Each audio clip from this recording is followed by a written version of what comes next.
The angel of the Lord. Rashi says in his introduction to Zechariah Chapter One, the prophecy of Zechariah is extremely enigmatic because it contains visions resembling a dream that requires an interpretation. We cannot ascertain the truth of its interpretation until the teacher of righteousness comes.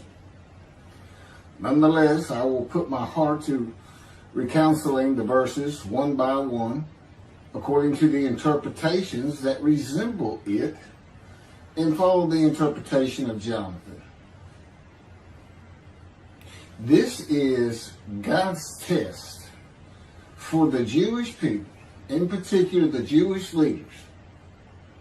God's test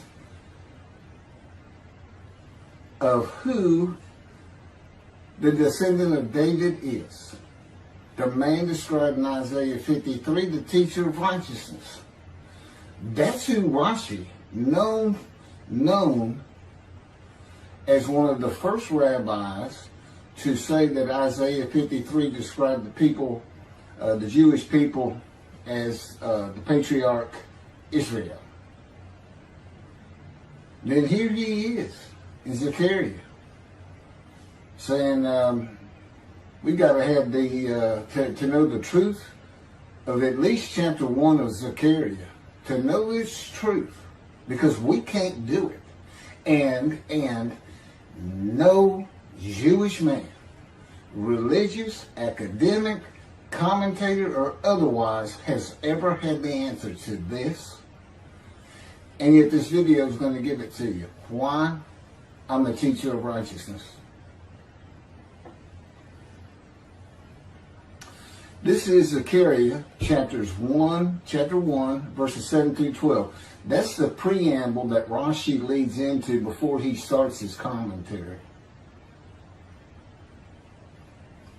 And this is in Midrash form.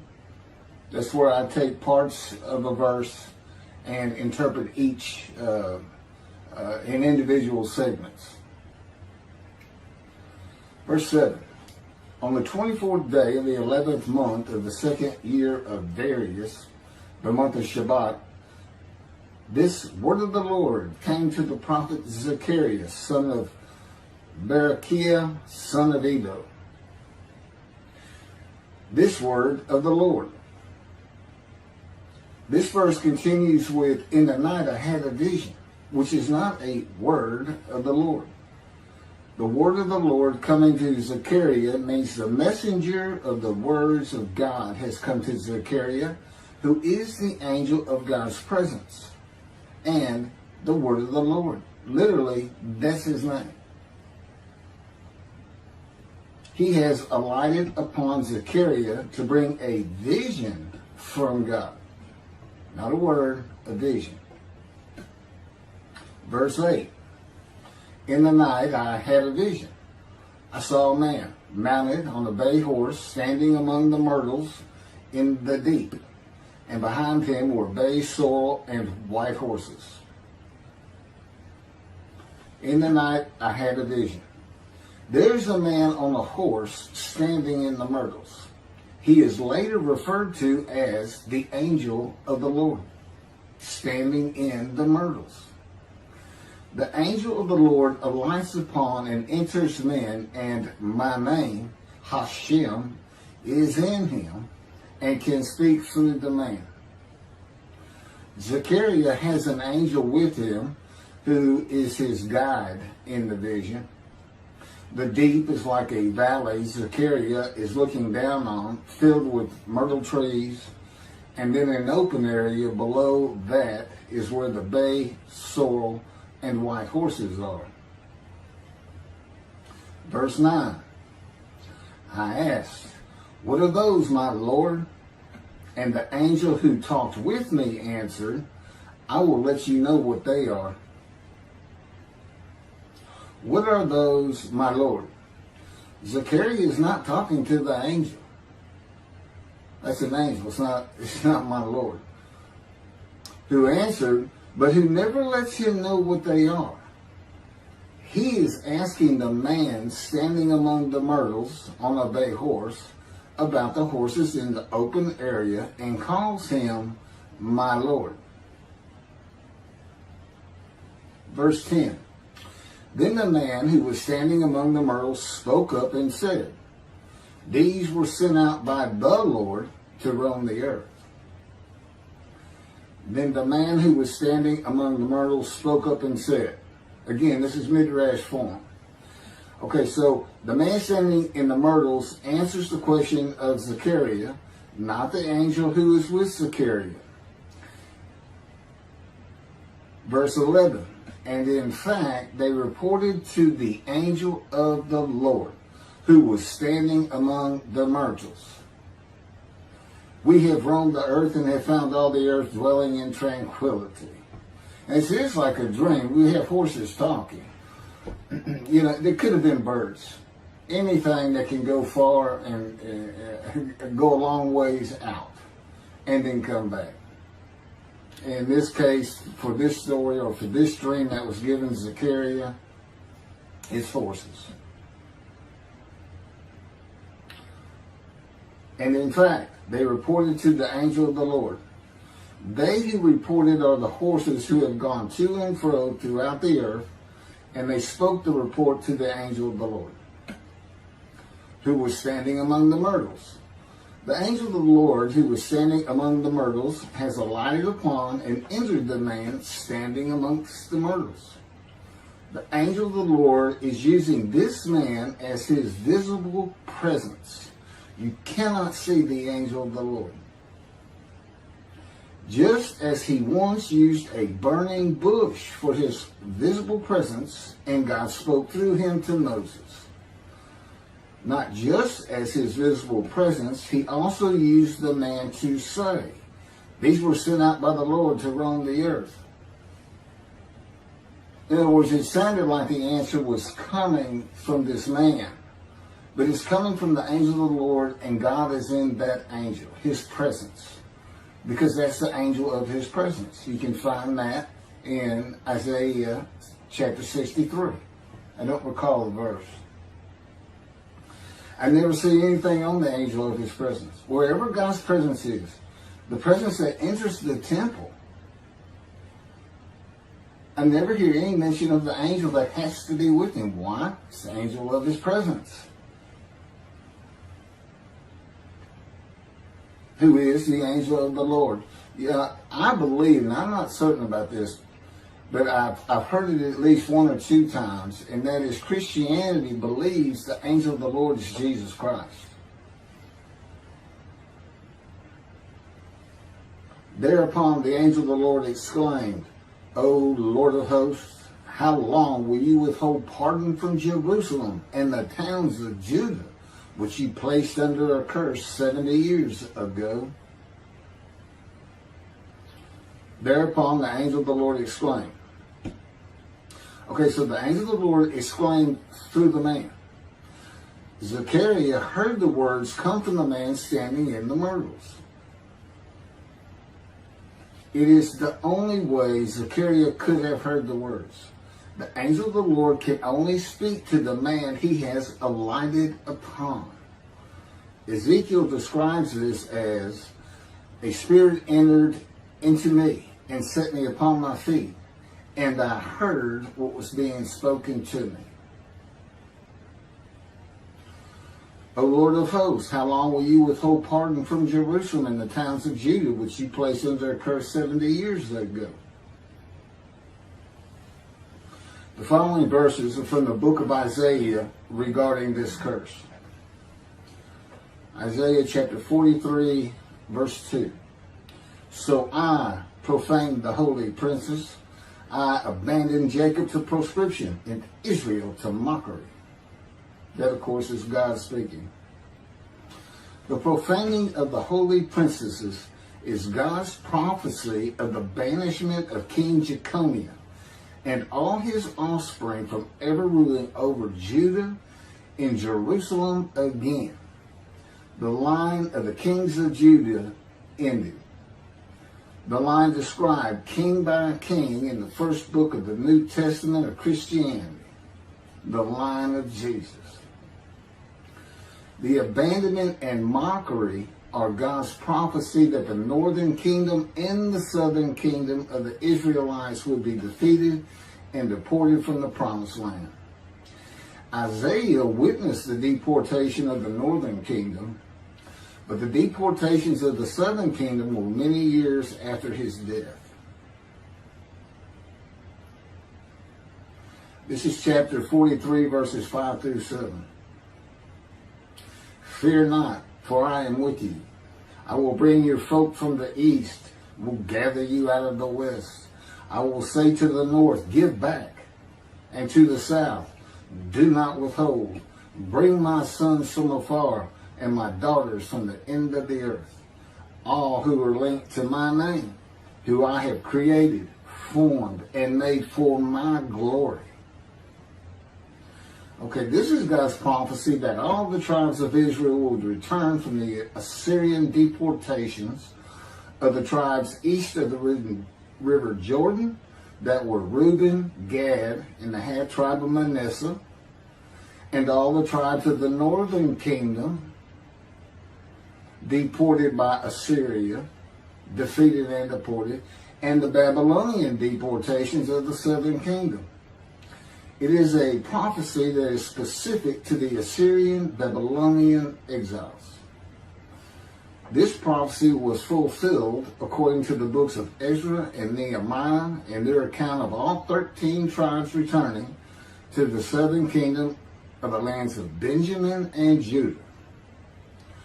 Jerusalem is within the lands of Benjamin, and his lands are considered part of the kingdom of Judah, since that is where the kings of Judah rule from. 10 tribes being lost and not returning is a myth.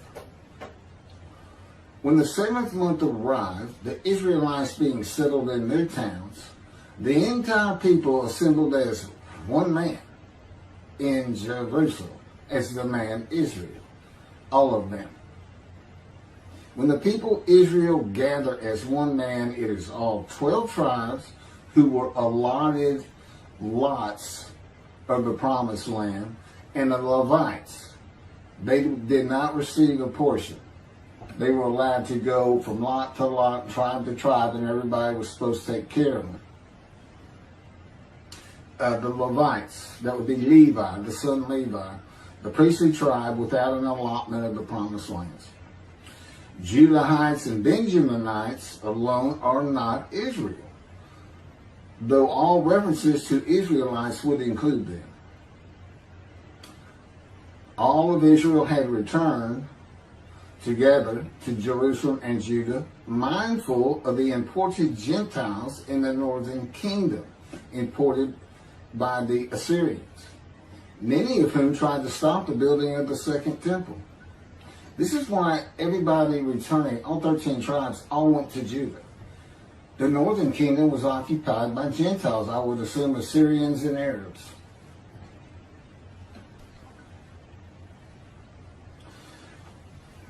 This is 1 Chronicles chapter 9, verses 2 and 3. The first to settle in their towns on their property were Israelites, priests, Levites, and temple servants, while some of the Judahites and some of the Benjamites and some of the Ephraimites and Manassesites settled in Jerusalem. That would be Ephraim and Manasseh.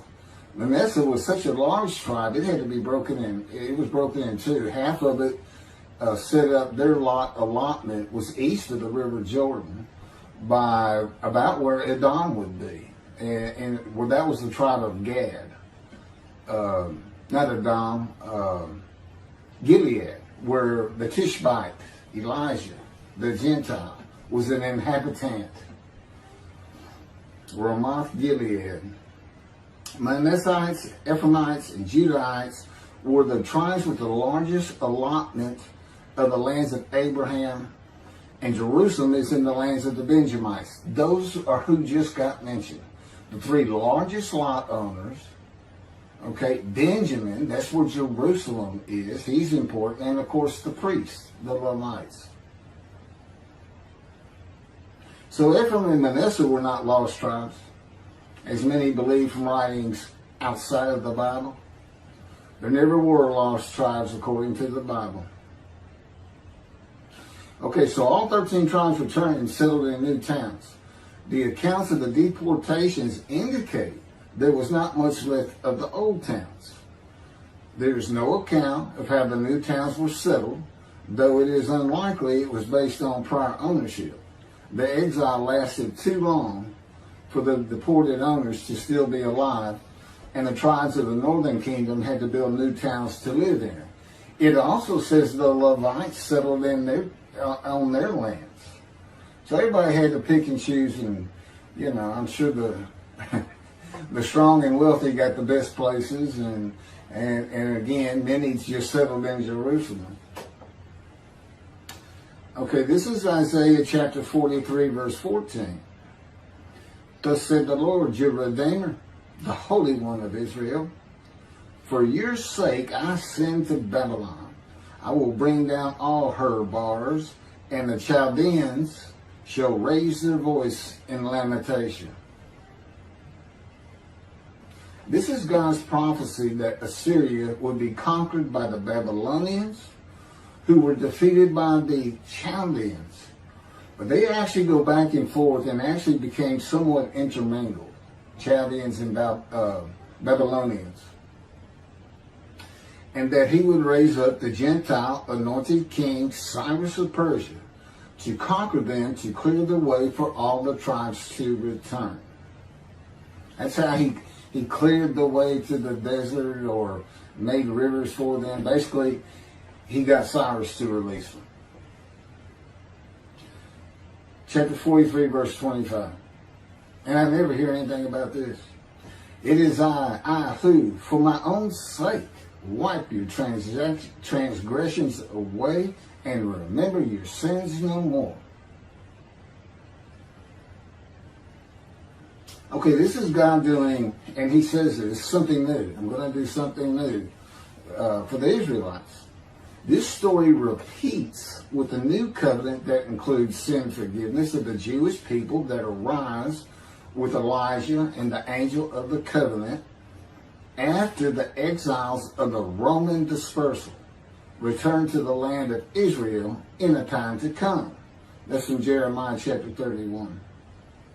The Jewish people have returned from the Roman dispersal of them throughout the world, the diaspora, which means outside of the promised land, outside of Israel, to a land that lay desolate for more than 2,000 years until after the Holocaust, and they created the state of Israel in 1948. 70 years later, and that's funny too, because they talk about a curse of 70 years. That 70 years, I believe, just applies to the last of 3 deportations of Judah and the defeat by the Babylonians, because the northern kingdom had been defeated and deported long before that, and the first to be defeated and taken to the lands of Assyria was Gad, the half tribe of Manasseh, the lands east of the river Jordan. 70 years later, the land blooms again. Jerusalem has been rebuilt as a great city, larger than it was in ancient times. According to God's words in Jeremiah 31, the time to come to deliver the new covenant with sin forgiveness is here. That's very important for the interpretation of at least chapter 1 of Zechariah. That means the angel of the covenant that you desire of Malachi 3 is on his way, followed by God and the messenger Elijah. And when God's third temple is built, he will return to it suddenly. This is the day of the Lord. That's Malachi chapter 3. Now, Zechariah is in Jerusalem, and the construction on the second temple is about to begin. Isaiah has written God's words of sin forgiveness, which would have removed the curse long before this, when they were returning, when the remnant of the 13 tribes was returning. And the angel of the Lord proclaims, O Lord of hosts, how long will you withhold pardon from Jerusalem and the towns of Judah, which you placed under a curse 70 years ago? Okay, this vision of Zechariah and the words of the angel of the Lord through the man standing in the myrtles regarding the curse 70 years ago is to make Zechariah think and try to understand why the angel of the Lord would say this. From his perspective, the curse was lifted. He was back in Jerusalem with all the tribes preparing to build the second temple. The vision is for Zechariah to find out how and when the curse was lifted. And that's important today, because this is the day of the Lord. The new covenant is here, and every single Jew throughout the world is forgiven of their sins right now. And that message has been given to me to be delivered. And it's not getting out there. It's just not getting out there. And that's what happened here. Because if you read Ezra and Nehemiah, it's clear they had no idea that their slates had been claimed. And sin and continue. Once you know that God has just said, okay, I'm not going to remember any of that. Let's all start fresh. I'm here with the covenant of friendship. Let's everybody start being observant Jews. Okay? Which would include going to Yom Kippur. Having a slate clean does not mean you have a lifetime now of sin forgiveness. The books of Ezra and Nehemiah reveal, this is how God had me write it down. This is from the book, Isaiah 53, in the day of the Lord, that was dictated to me. The books of Ezra and Nehemiah reveal that the 13 tribes did not know they had been right. We had to wait for the teacher of righteousness to know. And this is another thing I never see in this Messianic era that is taught, that is coming, is that God is with the descendant of David as he was with Moses. I mean, just right there with him.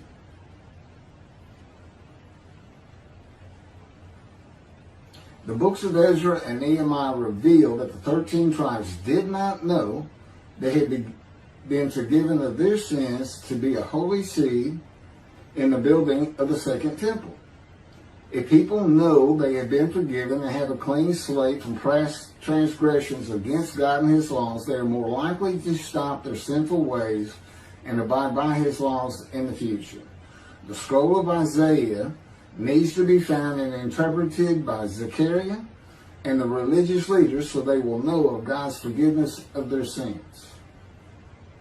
God will be returning before the temple is built. That will be the third temple, to test the devotion of his righteous servant and make him suitable for his purpose, which might prosper.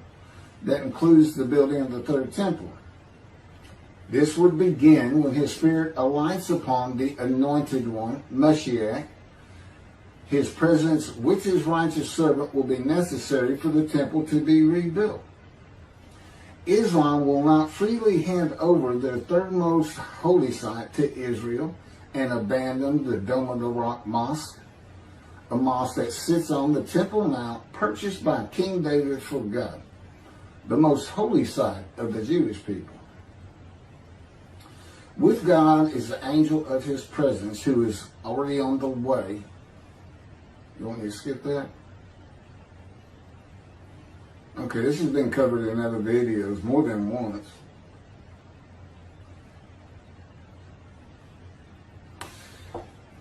The prophet like Moses will have other similarity to Moses beyond writing God's words at his command and direction.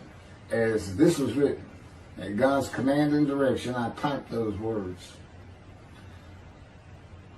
To the greatest degree possible for any human being, Moshe's identity and existence became one with the Creator. Now that's who you're looking for when you say the prophet like Moses. It's not Joshua. I've heard that one. Which is, it says right there on that page, there's never been another prophet like Moses. Well, his attendant Joshua standing right there. If that's... Anyway. Moshe's identity and existence became one with the Creator. I don't think you can say that of Joshua. I don't think you can say that of any man until the Spirit of God alights upon him in chapter 11 of Isaiah. He surrendered himself to God to the extent that our sages say the Shekinah, divine presence, which is the angel of his presence, who is the Holy Spirit. He's an angel, and his body is not human form with wings. His body is the Spirit of God. Wherever God is, his Spirit is. Wherever his presence is, the angel of his presence is. They're always together. So when they alight upon a man and say, okay, we have tasks for you, that man immediately becomes a man in divine beings. And that's the Shekinah. That's the Spirit of God and the presence of God entering into the temple, which would include the angel of his presence.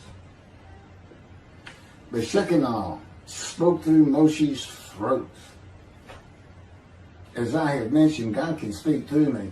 You're only going to know it, just like with the man standing in the myrtles, by the words that are spoken. Okay? Because it's my voice. But it's not me. You know, I can tell the difference. You can't, other than those would be how God would state it. And you can, if you watch closer, you can see it happen in all these videos. I mean, for the most part. Where God just, you know, he just throws out a sentence or two. And I just keep going, you know. I let him get done, and I just pick up from there. We've been working on this for over 13 years. That's from the Zohar, Volume 3, page 232A. And then it says, i.e., he was God's veritable mouthpiece on this earth. That's from the Sefer Hashikos 5749, Volume 1, page 290, and a footnote. The prophet, like Moses, will also have the answer to these questions. Quote, the great Jewish philosophers try to understand the question of how Moses heard God literally. Some insisting that God spoke actual words and Moses heard them with his ears, while others suggest that God's speech was communicated silently to Moses' intellect and only uttered in sound by Moses himself. Maimonides, Rambam, even as he affirmed the communication between God and Moses as a fundamental Jewish belief, ultimately conceded the mysteriousness of that process. The entire Torah reached Moses from God in a manner which is figuratively described as speech, but no one has ever known how that took place except Moses himself, whom that speech reached. That's commentary on the Mishnah, Sanhedrin, Chapter 1. Well, I have the answers, and I've been telling you the answers. God is in his Spirit.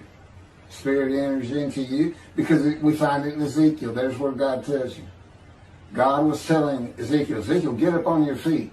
Ezekiel says, at that very moment, a spirit entered into me, and I could hear the words of God.